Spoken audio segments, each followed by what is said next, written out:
Yo, what's up, bro? Yo, Chris, what's up, man? What's going on? Yo, you down to shoot a roll or something? Yeah, man, let's do it.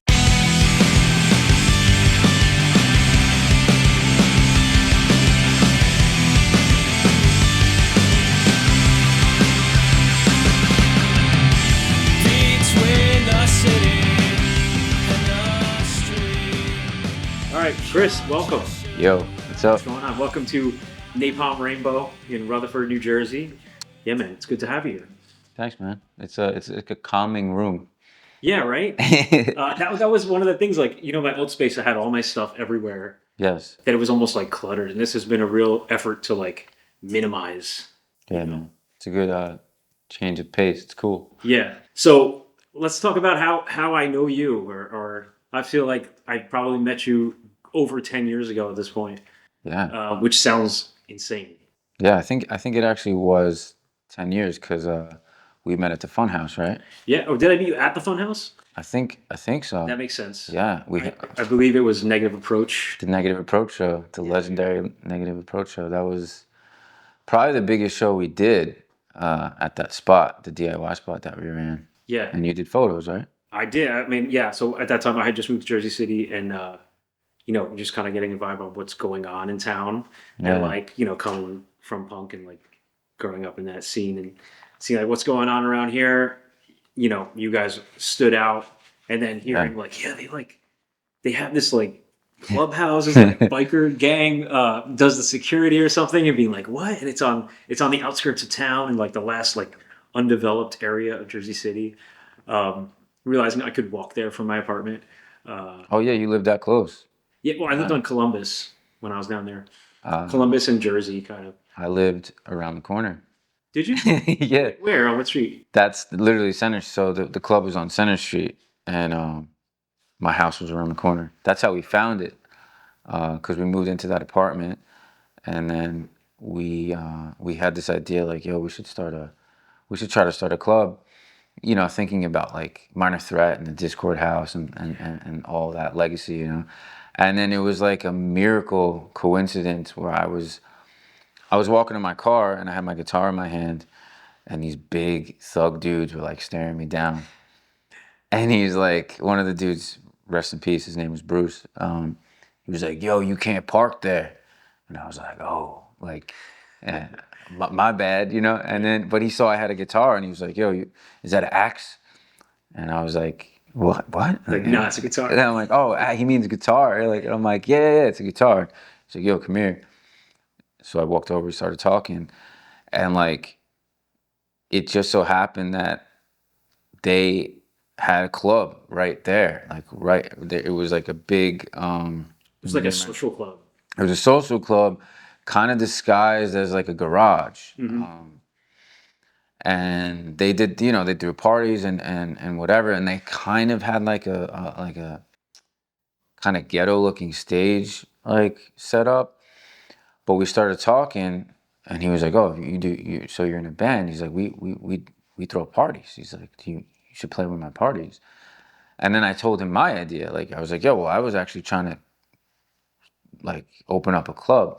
So we came together on the idea, and basically, yeah, I mean, it was super illegal. Yeah. They had a bar they ran, you know. I can say all this now because it's closed. Yeah, right. So It's like condos now. we're not. Well, it's not actually. It's an auto body shop. I think Okay. so. Um, they got closed down eventually, and I think the threat was like, "Yo, we're gonna knock all this down and turn it into condos." Naturally, that's what they do everywhere. Yeah.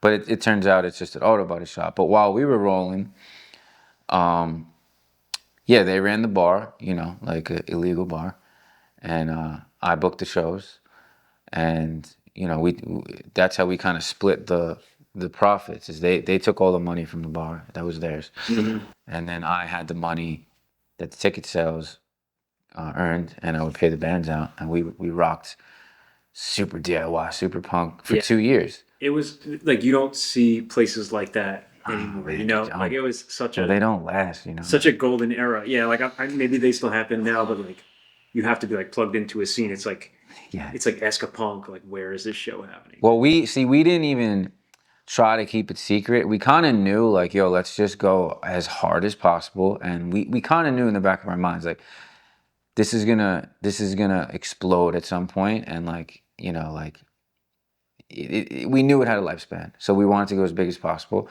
Yeah. So we did promote. We didn't do the Ask a Punk thing. We would flyer. We would post on social media, and we started to get bigger bands. We got Negative Approach, which we filled the place way over capacity. I mean, we kept it safe, but we ended up almost booking Andrew WK actually. I think I heard about that. Like, that was like a rumored thing. That was gonna be like. That would have been the last show had we hadn't got shut down. It was like in the works, but because it was so DIY and we were keeping it so punk, like we never made ticket sales over. I think the max ticket sales was like $12. Mm-hmm. It was hard. It was kind of hard to like pay out what bigger bands wanted and needed, because we didn't have the bar sales. We only had ticket price. We had to pay all the bands, and we didn't want to, do like $30 tickets because it was punk. Do you think that experience, like that DIY experience of like running a venue, sort of helps you navigate as you become a musician who's touring and playing in clubs and dealing with promoters and stuff like that? Well, I should say, like, the intro should be to this whole thing should be that Chris is in a band called Crazy in the Brains. Yes. I mean, as we've already spoken about, started off. I believe you started in Jersey City when you moved in there, and now, Yeah. I recently opened for No Effects on like one of their last tours. I think. Yeah. You've toured with like Gogo Bordello and plenty of shows in your own right, Bouncing Souls. I see you guys all over the place now. It's cool to see you grow like that. I'm doing that because I forgot to give like a proper intro as to who you are. I know you have like solo stuff too, but for all intents and purposes, you basically are. I don't want to say shade to anyone else in the band, but as it's evolved, Crazy in the Brains, like that stays with you, right? Like that's I'm the guy. Yeah, you're the guy. You are crazy in the brain. Yeah. But yeah, so back to that question: do you think that experience like helped you navigate? A big part of my wanting to do something like this is I want to talk to my colleagues and like friends who are artists and who are doing their own thing and like independently, like making a way for themselves. And so I'm really drawn to people like that who, no shade to people who have like a full-time 9 to 5, but like the hustlers who are out there like, do or die. I'm gonna like make my art and like get my voice out there. So that brings me to like, do you think that experience helped you understand how to make stuff happen for yourself versus like, oh, maybe I've been in bands where there was like someone in the band who was like, oh, we need to do is play in front of this person and then we'll get a deal. And it's, you're like, what do you think this is, 92? You know what I mean? Like that doesn't happen. So do you think that Funhouse helped you in that regard?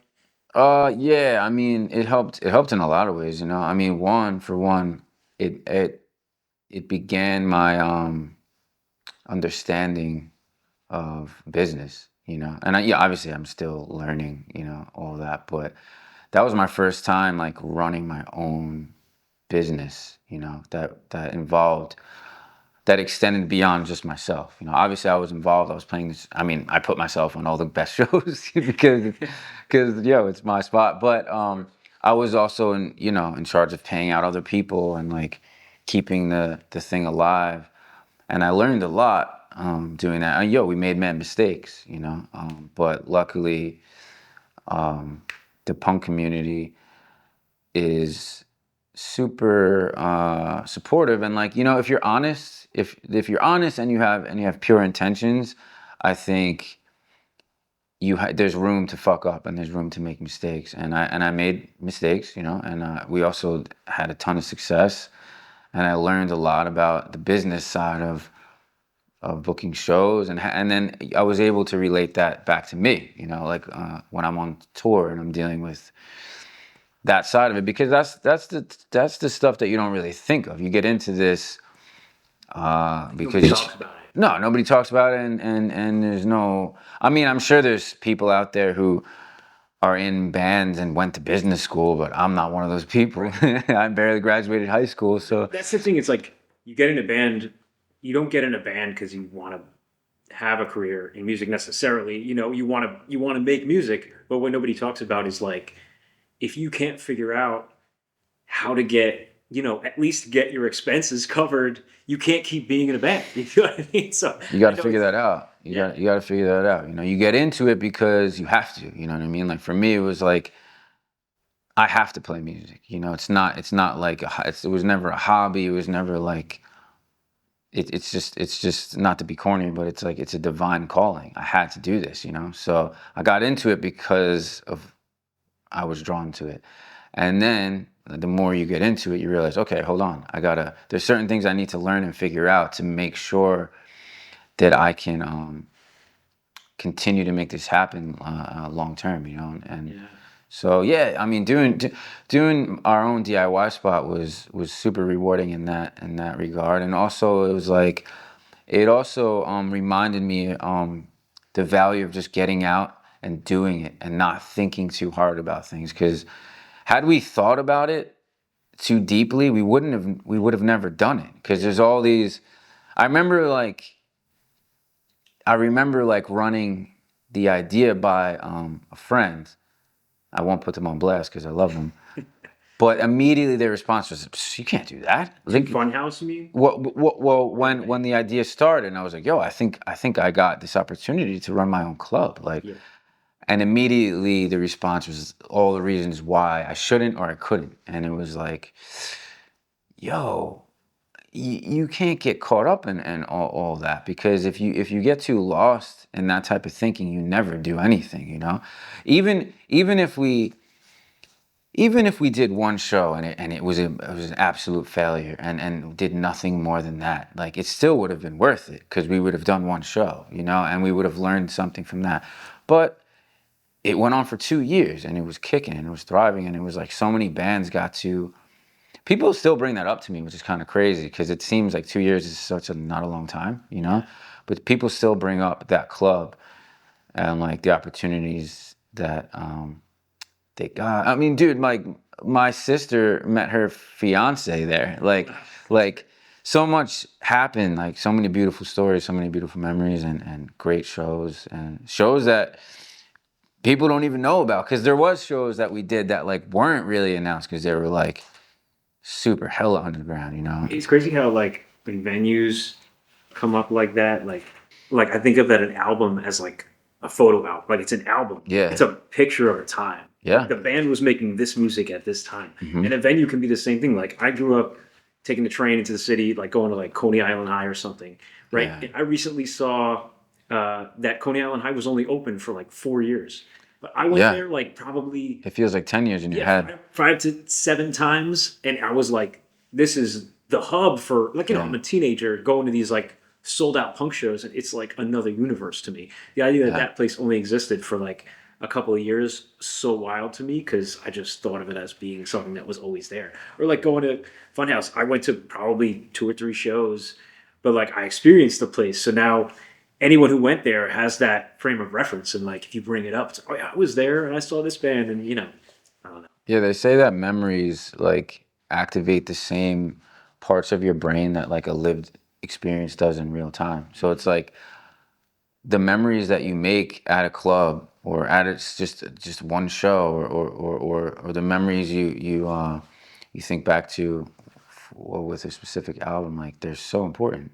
So like yeah, man, like I'm super proud of what we did and that energy has lived on ever since. And that's always been my vibe to just go out and like try things. Yeah. Try out whatever. Like whatever inspires me, whatever turns me on. Like Yeah. just go after it and see what happens. And It's really get caught up in the like worrying about what people are going to think or like if this doesn't work. But yeah. we always have to like tell yourself that like if it doesn't work, then you're like one step closer to the thing that does work. Exactly. You know what I mean? Yeah. You got that out of the way. Like you got right through the bad to get to the good or whatever. Totally. That's awesome though. That's what I mean. Like I feel like this is a conversation I have with so many different people who do so many different things. Yeah. Like it's musicians, it's painters, it's and Yeah. everyone's saying the same thing, that it's just like it's that constant struggle. Like you ever heard of that book, The War of Art? Mm-hmm. That, Yeah. yeah, that struggle where you're just dealing with the what does he call it? I forget, the resistance. Yeah. Just fighting the resistance. Just Mm-hmm. keep going. Or there's a Andy Warhol quote that's like, just just make art. Don't worry if it's good. Let Yeah. other people judge if it's good, and while they're judging, make more art. You know, I always like that. There is no good or bad, you know. It's just what turns you on, you know. like Sure.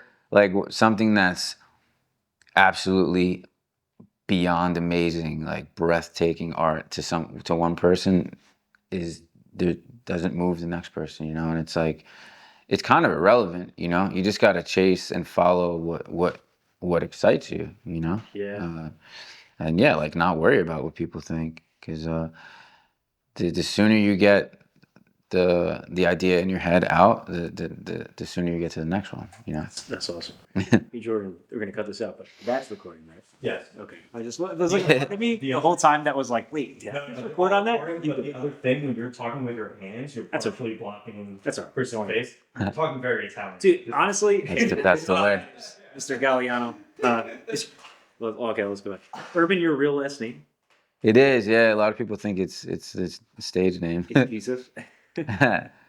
Oh, that's funny when you were talking about how it's like a divine calling. Is that where you get like Christopher Jesus? Is that like a something to remind yourself about that? Kind of, you know, like I grew up Catholic. I'm not I don't practice or follow But it organized stays with religions. you, right? The tradition of it, Just the experience. you know, I yeah, like I even have. Oh, I just hit the mic. But I have this cross I wear, you know, and to me, it just it represents family, you know. It really had to me. It has no significance in terms of like religion as an institution.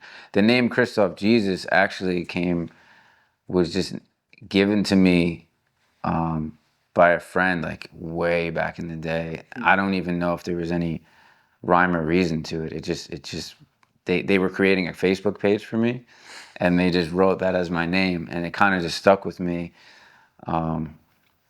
But I like attaching these like iconic symbols, like Catholic symbols, super American symbols, like the American flag. I'll take the American flag and I'll invert the colors and I'll make them like Dayglow colors or something like that. Take a cross or other religious symbolism and attach it to my artwork, because it's what I grew up around, you know, like it's in my DNA, you know.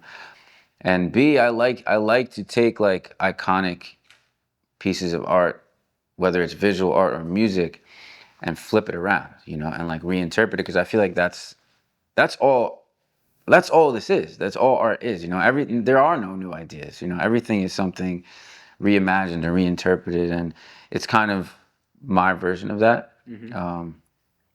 Well, those symbols also like we all have that baggage of like it turns something on or off in all of us. You know what I Yeah, mean? Like yeah. as Americans, or having grown up Catholic, or maybe you grew up like Muslim and the cross means something else to you, but it means something. It has some type of like They're powerful. They're powerful images, and you know, I've always considered myself super spiritual, and there's a difference between spirituality and religion as an institution. You know, like it's always fun to have a conversation get instigated based on my name, or you know, the different imagery that I use, and that's like I love that. You know, like I love conversation. Like so yeah, it's just part of the so you vibe.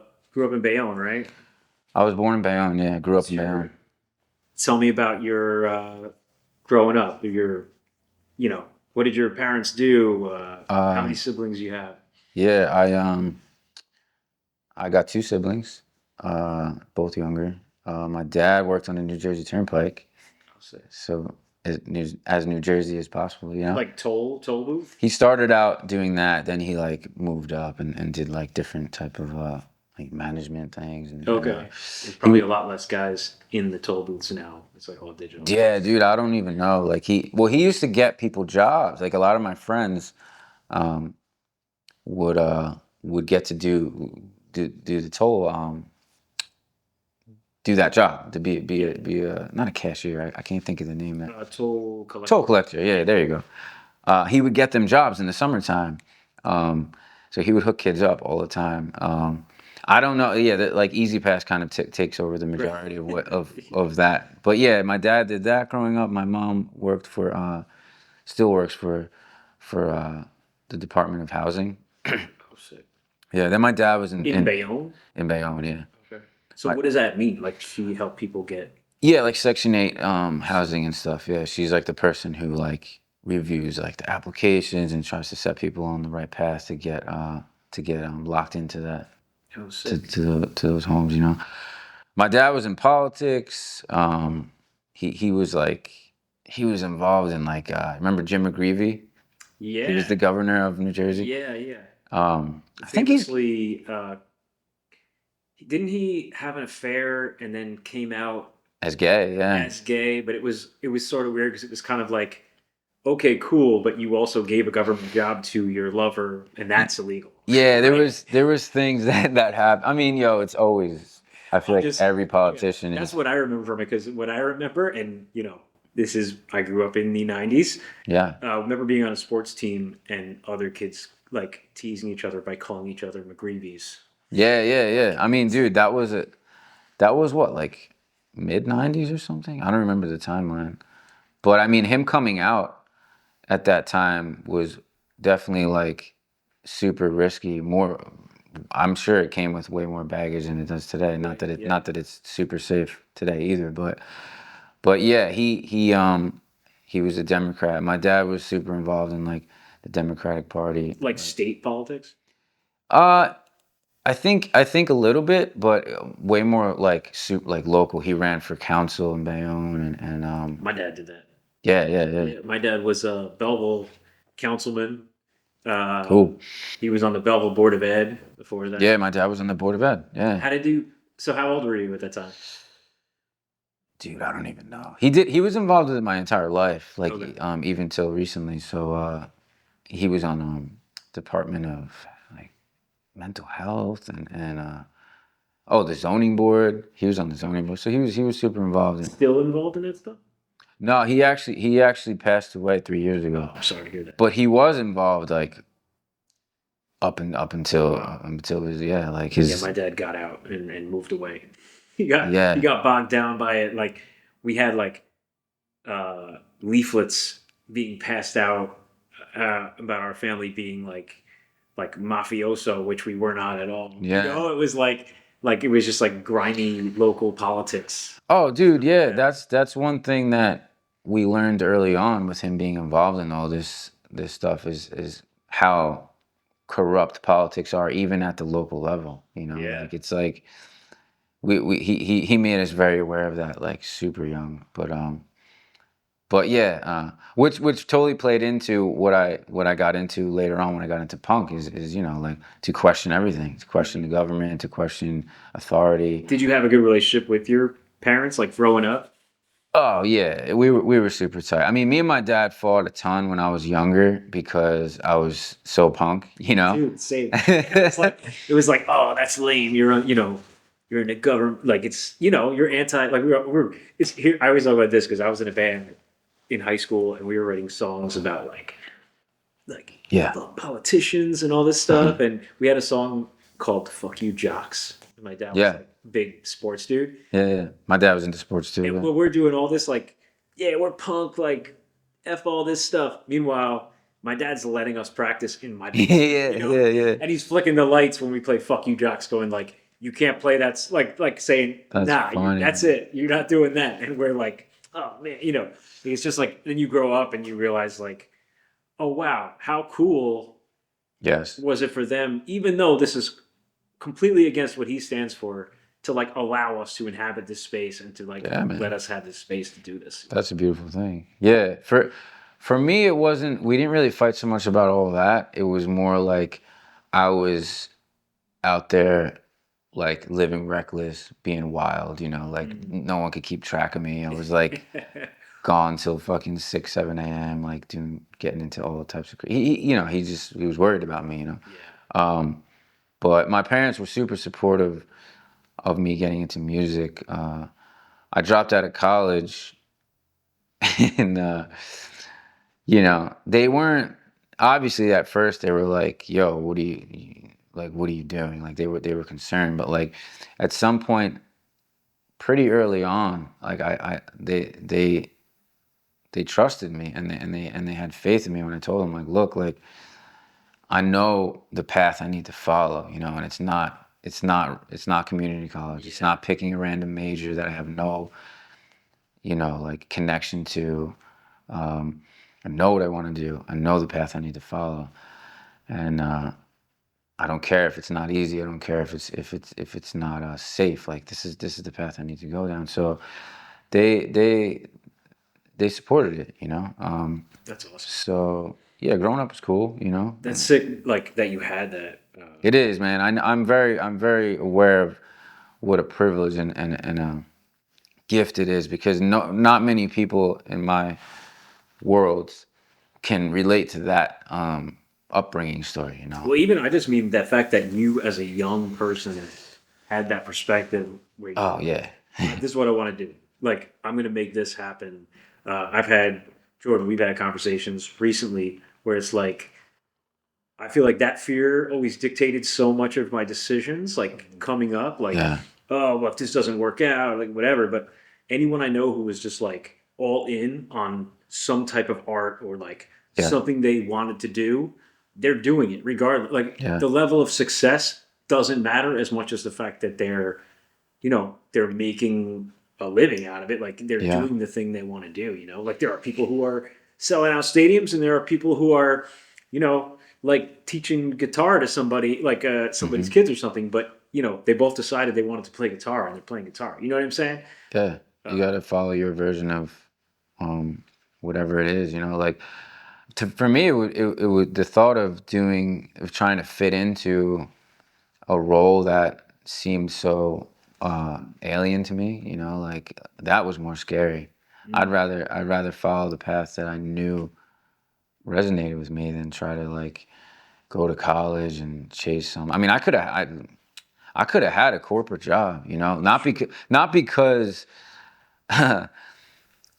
because I deserved it really. It's because I had friends that I won't like name the companies because it doesn't even matter. But like I had a friend whose mother was like a super crazy high up CEO at this like financial firm.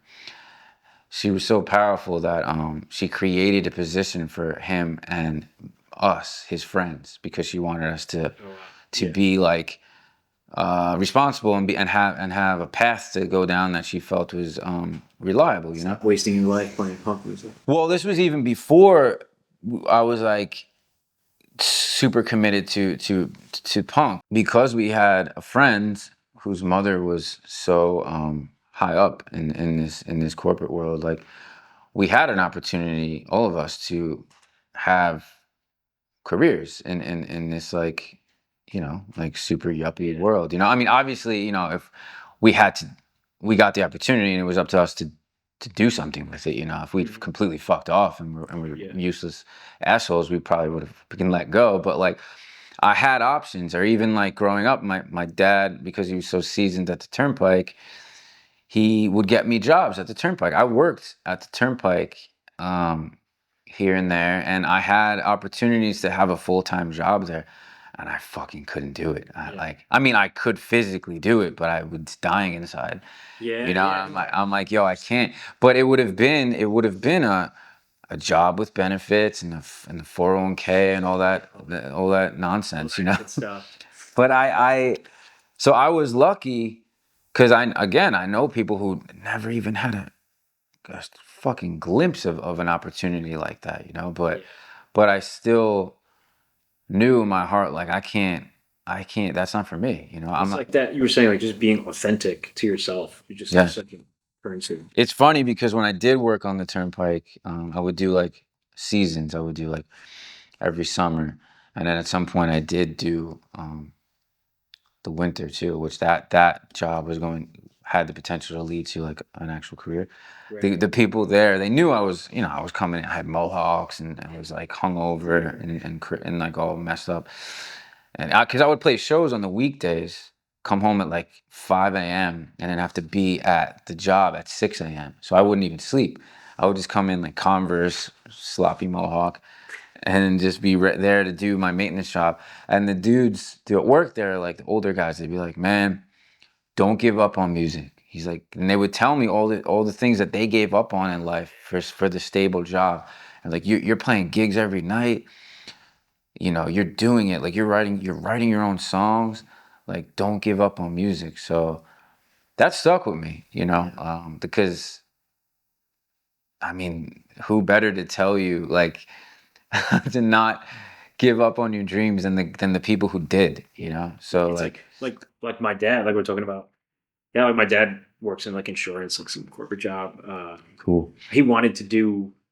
I think his goal was to like work in like recreation. He's on the board of ed and all this stuff. He wanted to like do recreation sports programs for kids or something like that. Yeah. That didn't work out. He had kids when he was like 21, so he like had to get a job. But it's funny. He's like the corporate dude who I would always think would be the one who would push back on my desire to be a photographer or Yeah. a musician or whatever. But in reality, he's always just been like he hated his job. Like he just always Yeah. seemed bummed out about his job, so we didn't have a good relationship.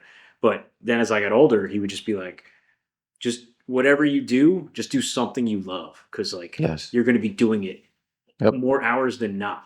You know what I mean? Find what you love, no matter what it is. Yeah. I really feel like when you break it down, the people who are the most discouraging towards you are the ones that can't see themselves doing what you're doing. You know what I mean? Or gave up on what they wanted to do. The haters. And that's I try to even like look at it with a little empathy. Like when someone hits me with the, nah, you can't. Yo, what are you doing? Because I still to this day, like people will be in my DMs like, yo, what are you doing? Like, why are you Going out there in a dress, Yeah. dyeing your eyebrows. literally? Yeah.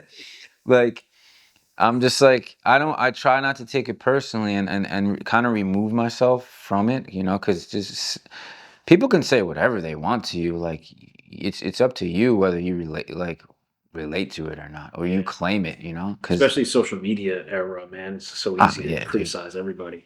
So let me shift gears a little. Yeah. Let's talk about one of the first things I saw you was perform on Chris Gethard, Yeah. and that was pretty early on in the That was band, really, right? really long, Like, yeah. and I still like. I know recently, you hooked up with my friend Jonald at Second City. It was awesome. John Reyes, shout out John Reyes at Second Yes. City.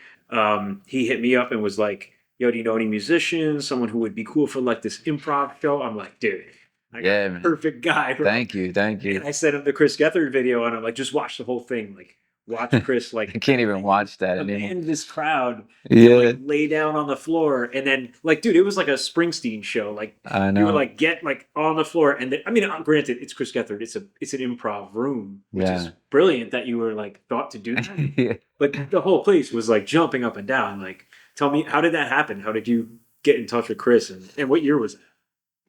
2013, maybe? No, it was later than that, but it was early on. Damn, I don't know. I don't remember the year. But how did we get hooked up? Whoa, I kind of don't remember.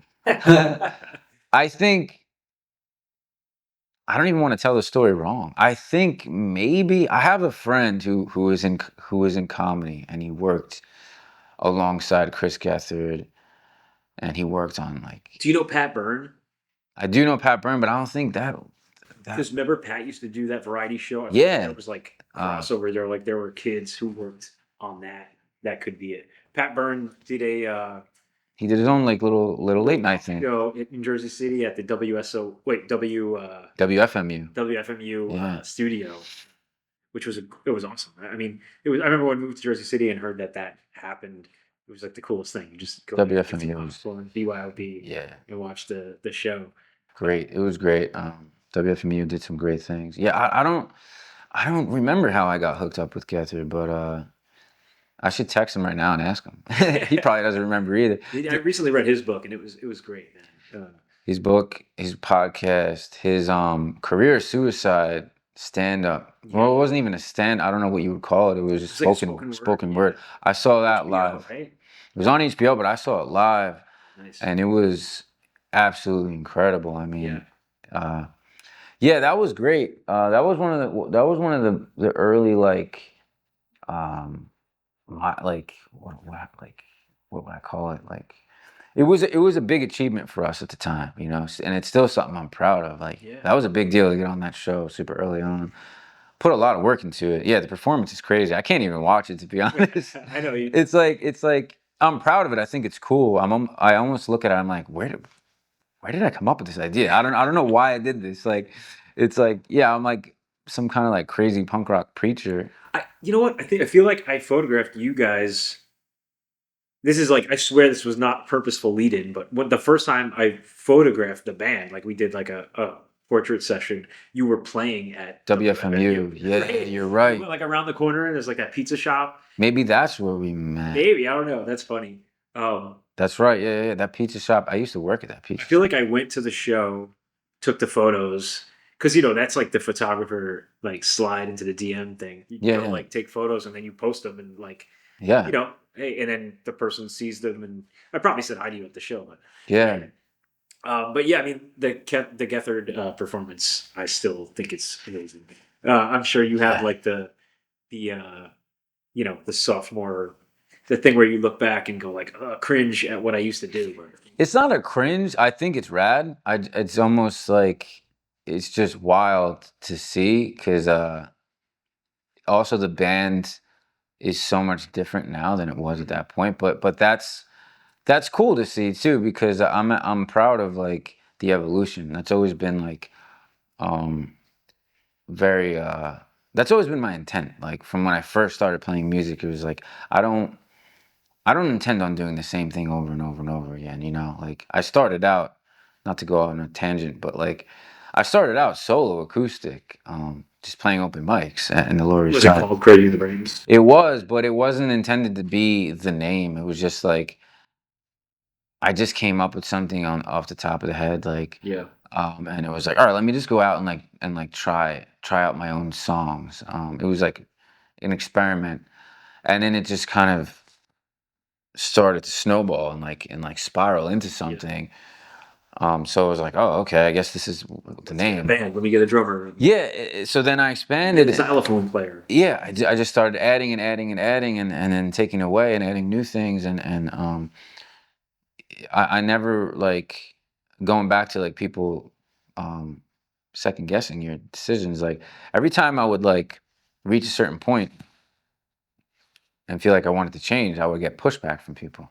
Like, oh, you're acoustic guy. Like, why are you adding a xylophone? Because I want to. Because I think it's cool. Okay, now you're the acoustic xylophone duo.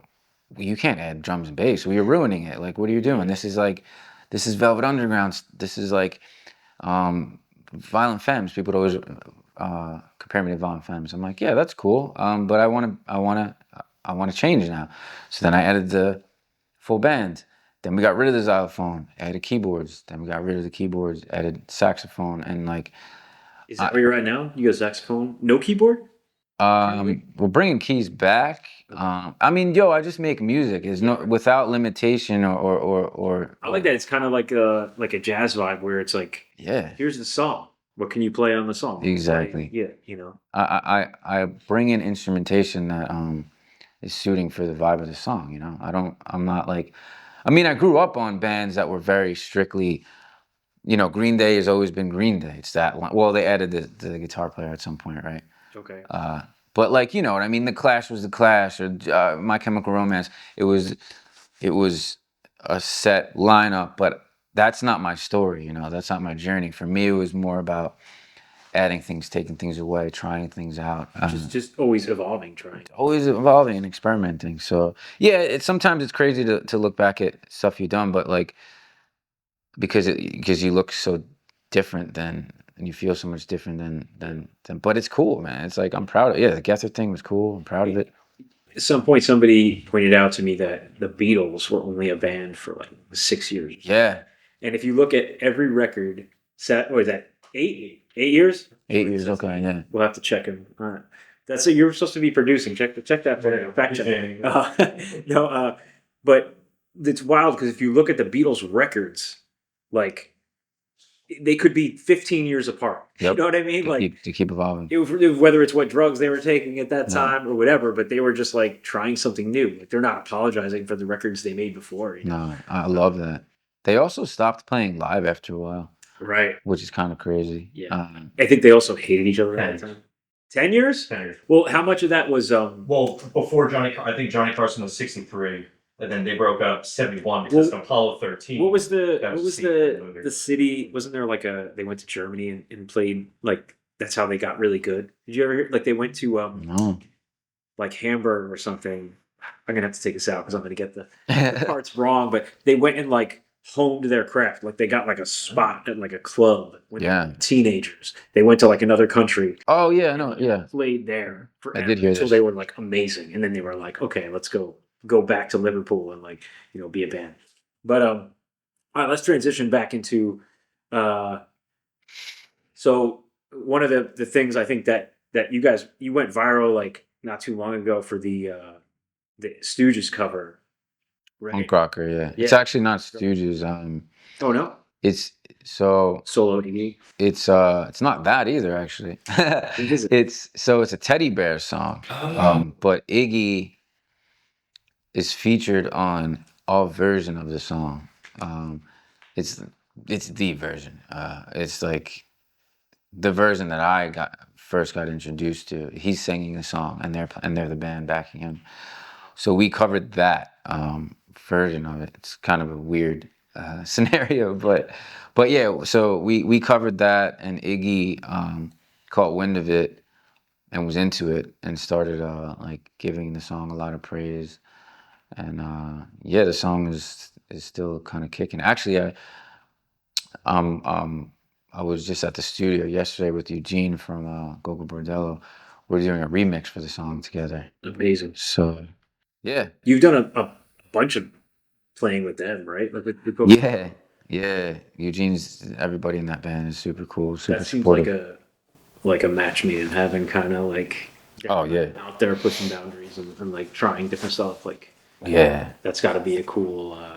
Yeah, going on tour with them was incredible. I mean, and it totally is on brand for the vibe of what I'm about and everything we've been talking about like just going for it and not thinking too hard and overthinking things because we got offered to tour with them for the first time after I had met him at Organic Grill.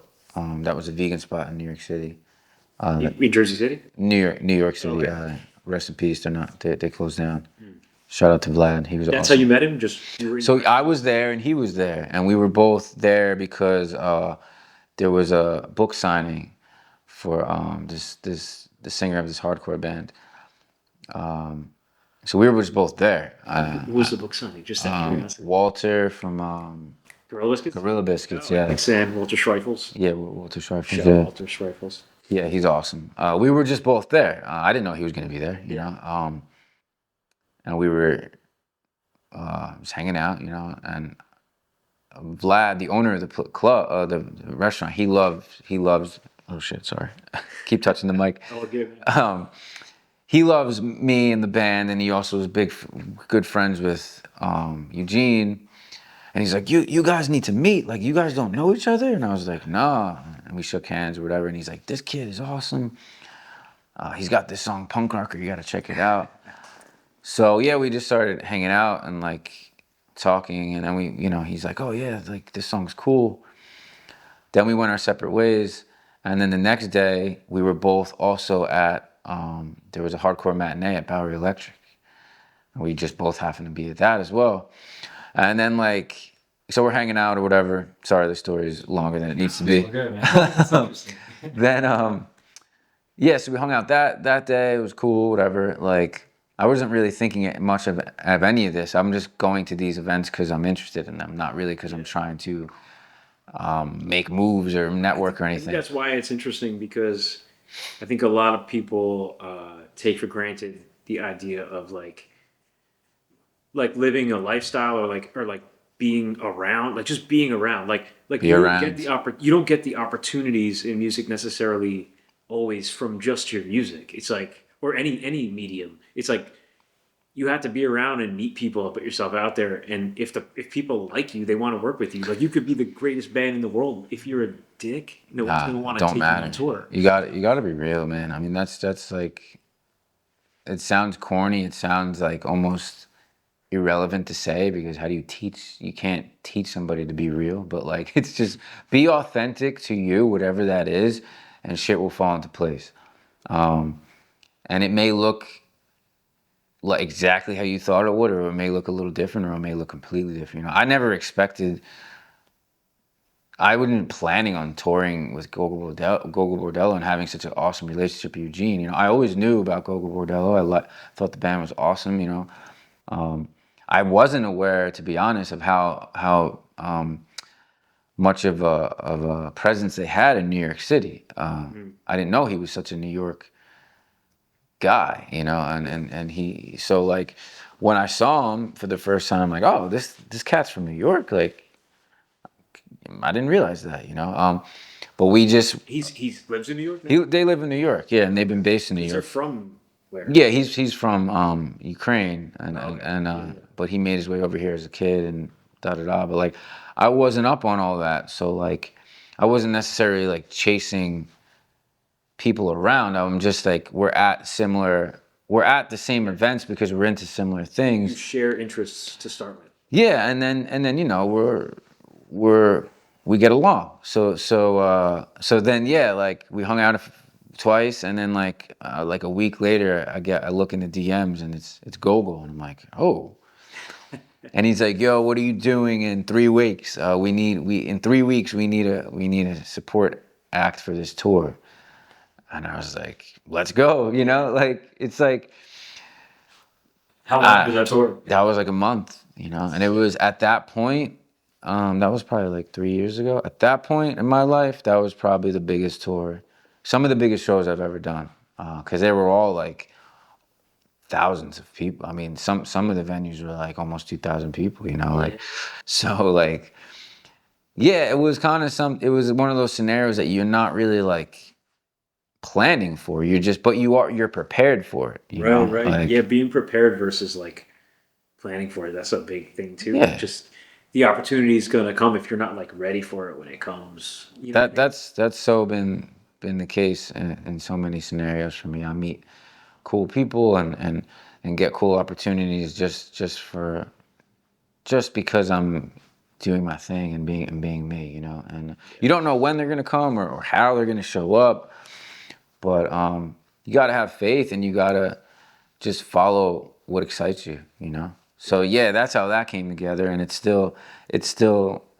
I mean, Eugene's dude. We were hanging out yesterday, you know. Like he's a great dude. Sick. Yeah. That's amazing, man. So yeah, like what do you see? What do you guys have coming up? You have new records coming out, or Yeah, we're how many working. records? You how many like full length records? I know you have a lot of 7 inches. It's a lot of EPs actually. We're just talking about this because we're working on our full length album right now. We've been bouncing back and forth from LA. How's to the band here. like lineup? You have like a steady lineup now, or is it kind of like It's awesome, yeah. day player? Oh, okay. Awesome. I've always had. This may sound weird. I've always had a steady lineup. It's also a fluctuating lineup. You know what I mean? Like It's just changed a lot. yeah, like when the cast is the cast, you know, like they're committed. You know, it's just the cast changes. You know, so like right now the cast features guitar, bass, drums, and saxophone. So yeah, everyone is. This is a very fun cast. This is kind of every current version is my favorite version. You know, so like this is my favorite version right now. We're recording a full length album with this cast, and we've been bouncing back and forth from here to LA, And yeah, we don't have a lot of full length albums. I just realized that the other day. A lot of You have EPs. one, right? Like one full length. I think we might have one. I mean, well, there's another one that I guess counts. I don't count it as a full length album. It's 9 songs. Okay. But Spotify considers it a full length album.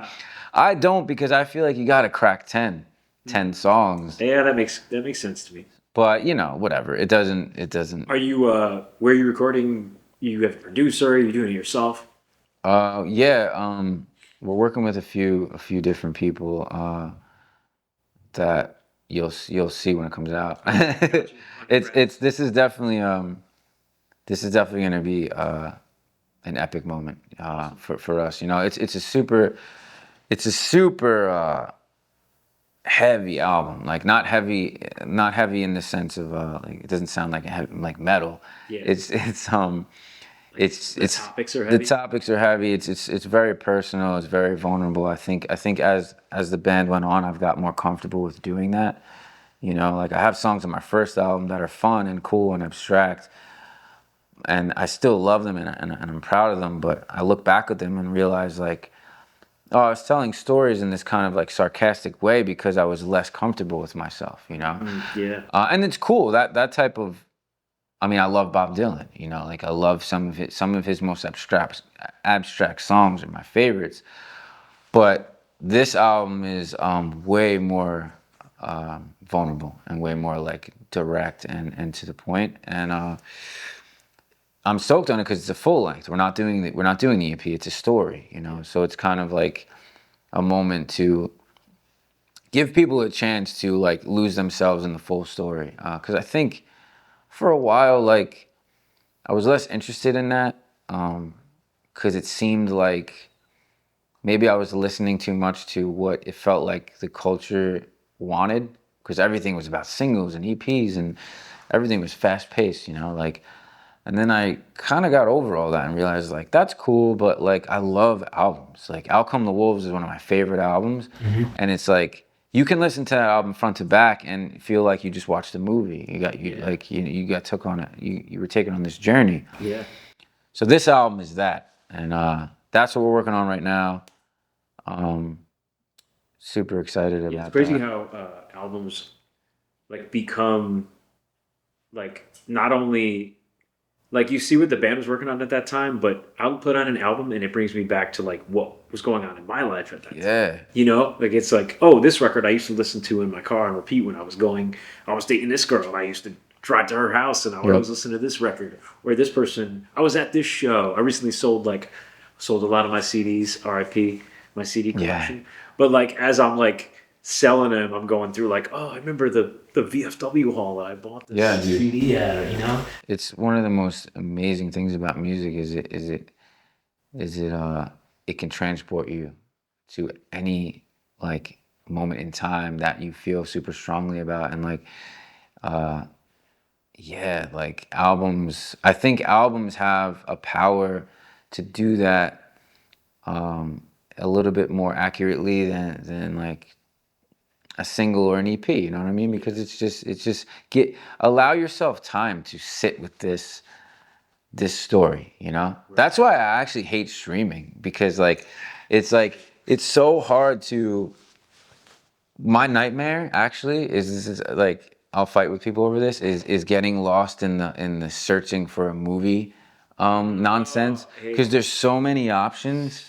I immediately like I rarely Argument with my wife because I'm sitting there going like, can we just put something on?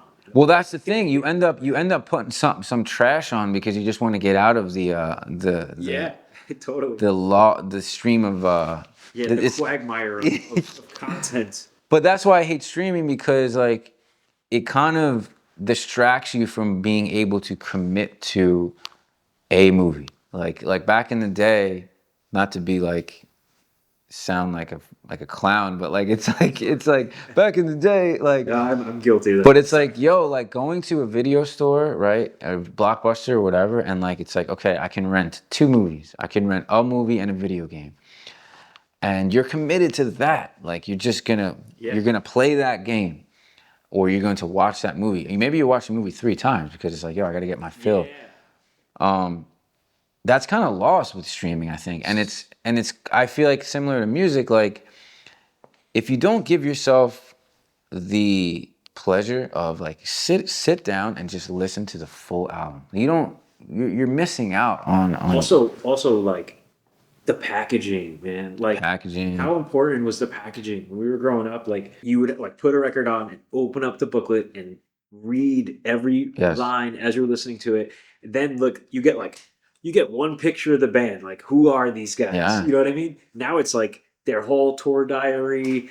And you don't even read the lyrics. You know, Yeah. you're looking at Instagram photos, but you're not really getting to know like what they intended with this like piece of art that they put out. You know? I think artists now, I'm noticing though, are realizing the importance of the album a little bit more than they were a few years ago. Like, because I'm very like tapped into pop music. I follow like pop music, hip hop. You know, I Who are love some of it. your favorite pop artists? I love all the queens right now, dude. Like Charlie XCX and Chappell Roan. Okay. Um, who else? Who am I missing? Sabrina Carpenter's cool. Yo, low key, I like Olivia Rodrigo a lot, but Yeah, she's cool. She's she's cool. cool. It's hard when anyone's like a Disney kid, but No, she's there. It's all good. I the think pop spectrum is so wide now. Like it's it so is. all encompassing. Like look at artists like Post. Like I like Post Malone a I lot. like Post Malone. I argue with friends about Post Malone all Dude, the time you because know, you know Jared Hart. yeah. Jared early on, like me, him, and Tommy took a trip. It's actually where we shot the Mercy Union record cover. We took this like quarry Cool. trip. Right on the way there, I'm like, yo, listen to this song, and um, it was a Post Malone, one of the early Post Malone songs. What is this song? Congratulations. What's that? Was It it wasn't Congratulations. It was like Rockstar? it wasn't like one of the hits. Okay. It was this. It's gonna kill me. This song. I'll find it later and I'll let you know. But it wasn't like I'm like this is not rap music. It's Yeah. like, and it was like a live version of this song, and like had this like beat that like kicked in, and the whole audience was singing along. It's like a hook that was singable. He's And I'm great. like, yo, he was like not into it, right? Both of them, him and my Mhm. friend Tommy, were driving there, and they were like, next, right? Yeah. Cut like a few months later, I remember I was like shooting at the Prudential Center or shooting something for the Devils, and I get a text from Jared, and he's like, "Yo, it's the Post Malone, like a link to like the new Post Malone record. It's not the newest one; it was like the one before." Yeah. And he's like, "Yo, this is a perfect record." I was like, and I put it on, and I'm like, "Yo, this is a great record." Yeah. But then you see him now; he's like fronting Nirvana and like just a Amazing. multi-talented dude. I love him. He's rad. Yeah. I'm tapped into every genre, you know, because there's something cool happening in every genre, you know. Like I've never understood that. Like even early on when getting into punk and living that punk lifestyle, you know, like I was always like the oddball because like I liked all different types of music. I was listening to the stuff that everyone else would reject, but they were rejected just based on these limitations that they felt like they needed to Right. commit to. And I'm Like like, I don't listen to that kind of music. yeah, It's like, it's like, what do you mean? Like that's ridiculous. That's insane. yeah. Like there's so much good music. So, but yeah, I'm noticing with pop music that the album is valued again, you know, Mhm. and I fuck with that. Yeah. I think that's smart. And then also too is like while I was writing these songs, um, they all started coming out so like effortlessly, which they usually do, but like they were coming out quickly too, and still are. And I'm like, why am I gonna put a cap on this? Why not let the story finish itself, you know, and like and tell the complete story, and not worry about packaging and all this other nonsense, marketability like that. That doesn't matter right now. Like what matters now is like the story, and the story called for a full album. So yeah, this will be our second album. Amazing, man. Well, Yeah. dude, I'm psyched. Yes. I'm excited to hear it. Thanks for coming and doing this. Thank I you. know, we keep in touch here and there, but Yeah. sometimes it's way out of the blue. Yeah. Always appreciate you coming by and love seeing Likewise. the stuff that you're working on, the visuals, the music. It's always you're always pushing limits and expressing man. yourself in like a unique way, and I think that's awesome. So Thanks, bro. Yeah, thanks for having me. let's take some pictures. Let's do it.